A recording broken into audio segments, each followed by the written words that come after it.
mazingira. Jana anamuuliza mkenge Ibrahim,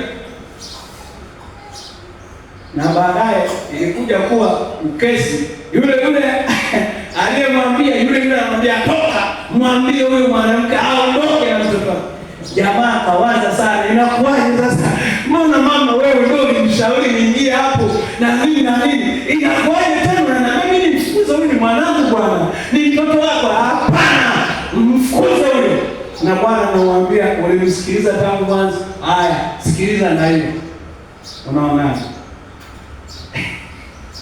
Kuangalia mazingira kumekukwamisha. Bwana tusaidie. Jambo la tatu.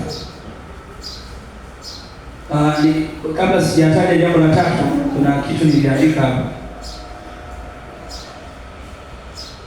Kuangalia hali halisi inayoonekana ni kuangalia vitisho au vikwazo katika uwezo wa kibinadamu. Kwa kuangalia mazingira hayo, unaangalia vitu, unaangalia vita yako kwenye uwezo wako wa kibinadamu, sio uwezo wa kimungu. Ndio maana tunafika sehemu tunafeli, hatuwezi kuendelea mbele. Unajikuta unadumaa. Kwa nini? Unaangalia mambo kwa uwezo wa akili zako. Akili zako zina mipaka. Sasa ukiwa ni mtu anayeangalia mazingira, huwezi kuona na Mungu. Mungu kwenye vita anaona kuna hasara huko ndani. Tumesoma anasema, anamwambia Musa, wewe utainua fimbo juu, utaigawa bahari. Ukiigawa bahari watavuka, alafu Farao wataingia huko, alafu mimi najitwalia nini? Utukufu. Kwa hiyo kwenye ile vita, kwenye ile bahari, yeye Yesu anaona kutukuzwa. Kwenye vita unayokutana nayo, Yesu yeye anatarajia utukufu wake mwisho wa siku udhihirike. Haleluya. Nasema haleluya.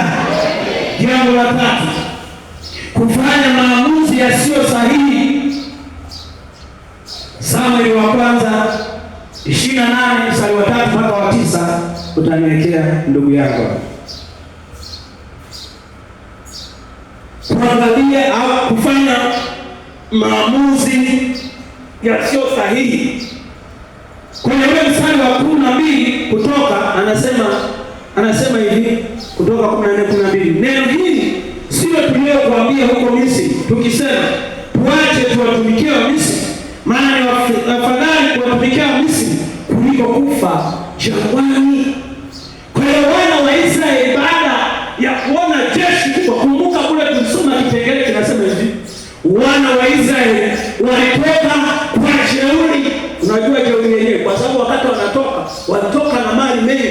Mungu aliwafadhili. Biblia inasema alikuwa anakwenda kuleta dhahabu na hakuna mtu wa kukataa. Wanachukua, wanajaza. Sasa inafika saa yule ambaye walitoka mikononi mwake kwa jeuri anawafuata. Ona maamuzi yao. Wanasema, Musa, si tulishakwambia sisi tuache kuwatumikia hawa jamaa? Yaani umetuleta kufa, bora tuwatumikie kule. Sasa wana maamuzi. Kwa kuna wakati unafeli, unashindwa kuvuka vikwazo, unashindwa kupiga hatua za kimafanikio.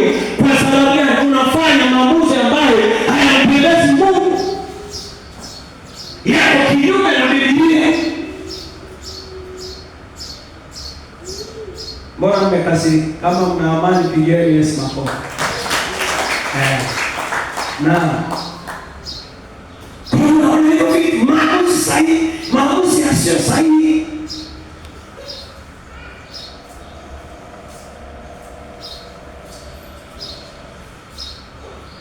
Kwa hiyo watu wengi wanafanya maamuzi mabaya yanayowarudisha nyuma, kwa sababu tu wamekutana na kitu kinaitwa kikwazo, zuio la shetani kwenye ndoa yako.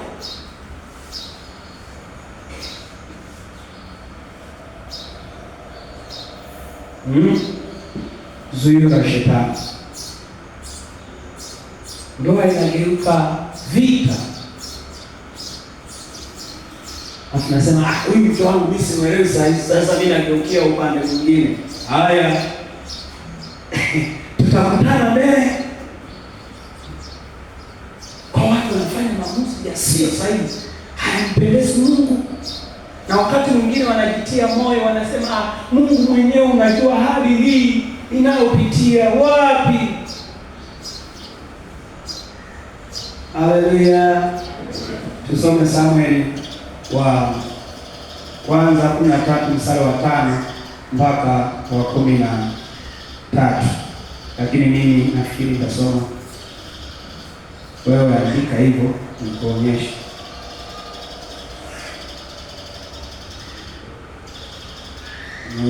Samueli wa kwanza sura ya 13 ni kuanzia mstari wa 5, lakini mimi nitasoma. Wewe niende mbele kidogo ili tufike vizuri.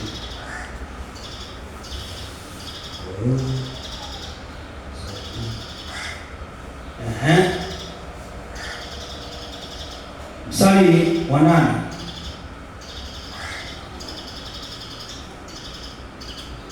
Anasema hivi, akangoja siku 7 kwa kadiri ya muhula uliowekwa na Samueli, lakini Samueli hakuja Gilgali, na hao watu wakatawanyika mbali naye. Sauli akasema, nileteeni hapa sadaka ya kuteketezwa na sadaka za amani. Akaitoa sadaka ya kuteketezwa. Hata mara alipokwisha kuitoa hiyo sadaka ya kuteketezwa, kumbe Samueli akatokea, naye Sauli akatoka kwenda kumlaki na kumsalimu. Samueli akasema, umefanya nini? Naye Sauli akasema, ni kwa sababu naliona ya kuwa watu wanatawanyika mbali nami, na wewe mkuja siku zile zilizonenwa, nao Wafilisti wamekusanyika pamoja huko Mkimashi. Basi nikasema, Wafilisti watanishukia sasa mpaka Gilgali, kabla sijaomba fadhili za Bwana. Kwa hiyo nalijishuhudia, nikatoa sadaka ya kuteketezwa. Naye Samueli akamwambia Sauli, umefanya upumbavu, hukuishika amri ya Bwana Mungu wako aliyekuamuru, kwa maana Bwana angalifanya ufalme wako kuwa imara juu ya Israeli milele. Huyu jamaa anakutana na Wafilisti. Vita hiyo wamepanga. Wako wengi, ukisoma kule kwa ule mstari uliyokupa, wako ni wengi kama mchanga wa baharini. Biblia inasema wamemjazia yana maskari 1000, kama sio 3000 kama sitakuwa nimekosea, na kijana wake nao 1000. Sasa watu wakaanza kutawanyika. Sasa anayetoa sadaka ni kuhani. Ona sasa, akaona sasa hapa nafanyaje? Biblia inasema akajishurutisha, yaani akajilazimisha kufanya maamuzi ambayo yeye mwenyewe anaona kabisa yeye sio kazi yake. Akatoa ile sadaka. Alafu Mungu anamwambia, umefanya upumbavu. Kwa kuna watu wanajitia moyo, wanasema Mungu mwenyewe anajua. Ikabidi kamechelewa kuolewa, kanaamua kuchukua njia ya mchepuko, kujirahisisha. Yoyote hata siyeokoka unamruhusu tu, yaani mpaka na mawasiliano anakuchatisha binti, wewe una Yesu ndani moyoni. Kwa nini? Ukimuuliza, kwa sababu hati ana miaka 35. Ndio kakikwaza. Dada nikishuka utanipenda baba. Sio mkanipiga mama. Ni mfano, mimi nahubiri. Lakini kama unatabia hapo, ukaacha mara moja. Kwa sababu hiyo anaamua kufanya njia ya shortcut. Lakini na gharama. Unaona huyu jamaa alikuwa amekusudia ufalme wako udumu mpaka milele. Ukiendelea kusoma pale, Mungu anagaidi. Jamani, Bwana tusaidie. Fanya maamuzi yasiyo sawa, yasiyopendeza Mungu. Mungu anataka kuvusha kweli, lakini kuna wajibu, kuna majukumu lazima uyachukue. Hawavuki hivi. Mungu haleti vitu kwa bahati mbaya. Mungu analeta vitu kwa makusudi.